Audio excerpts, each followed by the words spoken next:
here we go. Was copywritten by me, 2015. The Definition of Down, My Life with Ice-T, and the Birth of Hip Hop. And again, the birth of hip hop, what I mean by my birth of hip hop, it was early on. Of course, yes, it had already been in and around, but it's my experience of the birth to me, like it involved with hip hop. So that was my beginnings of it. And it was still pretty early on, 85. And of course, things have changed as time goes on and by since the book came out. A lot of great things have unfolded. Of course, family dynamics and things like that, everything, hopefully, in other people's cases, time will tell, and time has told that it has gotten better. Like our family dynamics, everything, people have gotten to know each other, more comfortable with each other. So it's great. It's good. All's good, guys. But again, this is my story. It's not going anywhere. It did exist. This is what happened. And much respect to those now that are together, no longer together, married. It's fine. So we're all grown and matured. So here we go. So I'm going to read my book. This is the first chapter. I dedicate it to, of course, my son's father, my ex, and those that don't know, how could you not? But in case, Ice-T, rapper, actor. Anyway, many people that I dedicated it to, but the first one was to them. This story wouldn't really exist, or my life, had I not of met him, and my life changed for the better. And again, I can't even express how special this whole thing has been, and continues to. He's a great father, great to our son. So I dedicate it to Tracy, to my grandmother Connie for taking me in and giving me love. That is my dad's mom. To my father Pete, my hero, and to Ice, our beautiful son. All right, here we go. And I am reading from the book, so here we go. Here I am. Can I be your fool? What you want, because I'll get it for you. And I don't know what to do, because I'm so in love with you. All my empty pockets spent, ride with you till the very end, telling you I'm down and that I'll do it all again. That's the definition of down. By Darlene Ortiz and Tina Marie, the late, great, iconic R&B singer and my dear friend. And it's from her album, Beautiful. We had finally been able to write a song together. Sadly, unfortunately, it was, no one knew, of course, it was going to be her last. There's more to come about all that too later on. But I put this little excerpt, this little cutout from that song. We wrote it after I told her what the title of my book was. So there we go. Anyway, here we go. First introduction, and I'll eventually, as we tighten up this channel, get the pictures to come up even clearer, better for you. But however, for now, this is a quick shot of that first collage that I have in the book. This is actually it. What I decided to do was put a collage inside each chapter that pertained to whatever I was talking about in that chapter. So there's that one. This is the introduction. Looking back at all the photos, articles, and home movies of me and Tracy, I see two of the happiest people. In every photo, we're smiling, the love and support, the trust we shared. It seemed like nothing would ever come between us. Ours was a true love story that we met at the birth of this great cultural revolution known as hip-hop was no accident. It was in the cards from day one. Let me tell you how deep this was. I remember days we were so hungry, we'd have to conjure up a way to get a meal. And that is absolutely no lie. He was trying to go legit, get his music out to the world, and there were nights when we simply didn't eat. But we were so happy, because isn't that what love is? A shared sacrifice of two people reaching for something together. We knew it was a long shot, but it didn't matter how it turned out. I had his back no matter what. I saw beauty in the struggle. I'd been struggling my whole life, and loving him was easy. He made it easy. The world would get to know him as the controversial rap icon Ice-T, but to me, he was Tracy, a loving, sweet, caring, tender man who told me he'd take care of me forever, and I believed him. That's the introduction, so I'm going to go right into it. No editing here, man. So, chapter 1, and this is funny because this is a picture I put in chapter 1, so here we go, chapter 1. And this is of me as an infant.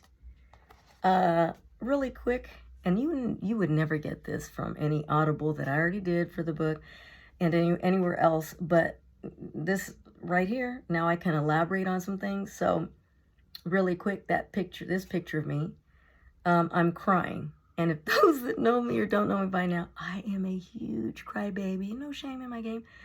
I cry at all kinds of things. If I laugh too hard, tears start running. Happy, sorrow, sad stuff, I'm a crybaby. But anyway, so that picture is funny. It's in the first chapter. Here we go. And that chapter is called Baby Girl.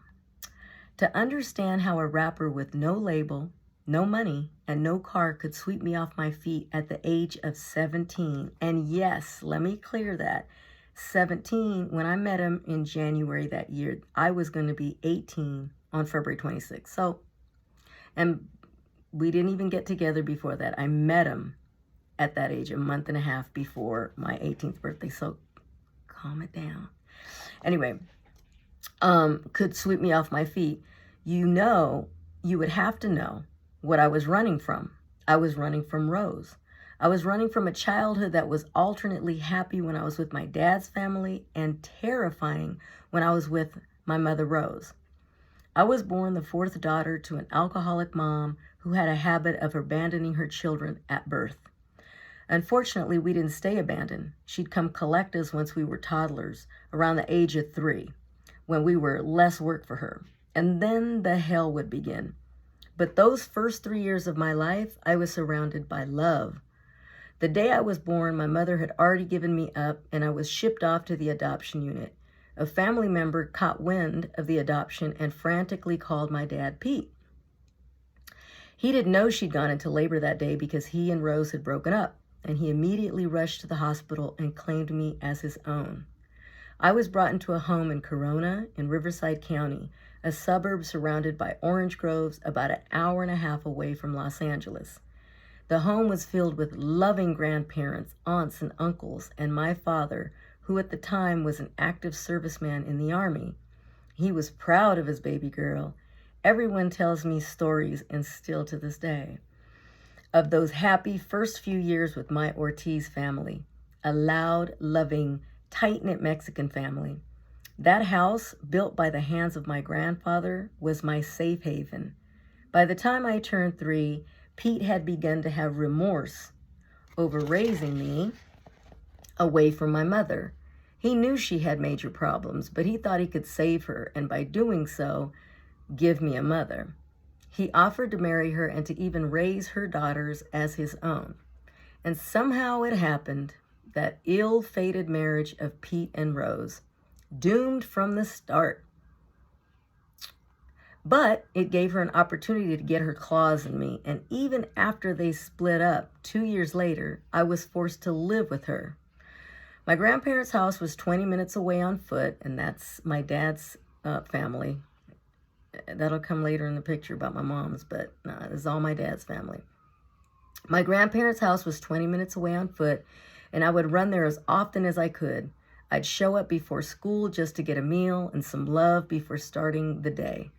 I was the lucky daughter because I had Pete, and I had a real family. Pete was so cool, true original. He was a biker who raised me to be self-sufficient. He'd teach me how to fish, how to shoot firearms.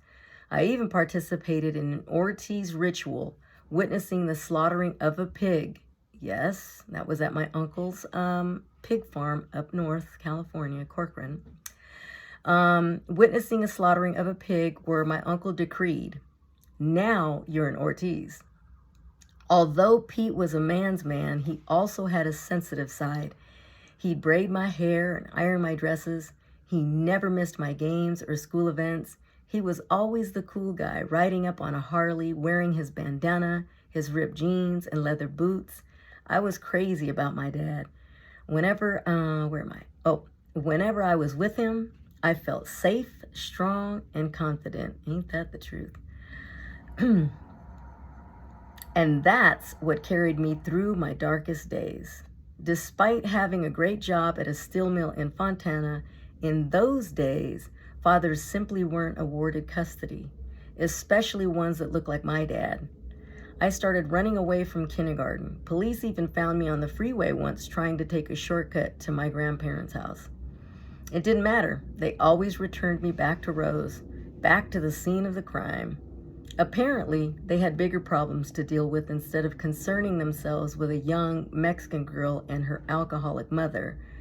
Throughout my childhood, this would become a pattern where my sisters and I would do anything we could to escape Rose, but we were always sent back because that's just how things were in those days. My closest sister continually went to the police to report abuse, but their pat line back was always, "If she doesn't draw blood, there's nothing we can do." So one day, Rose smacked me so hard with a pillow, remember when she swung that, with a pillow, and my nose started to bleed. My sister immediately took off and came back with 2 cops, and she said, "Well, there you go. There's your proof." And Rose played it off, putting it back on us, calling it horseplay. And the 2 cops bought it. Either that, or they just couldn't be bothered again. Mothers were supposed to know best, to protect you and love you. Rose didn't exactly have the motherly instinct. She was one cold piece. And that's chapter 1. And of course, my hero, I have a close-up in the book, one of my favorite pictures of my dad with his pan head. And that's his car in the background too. Oh, the coolest.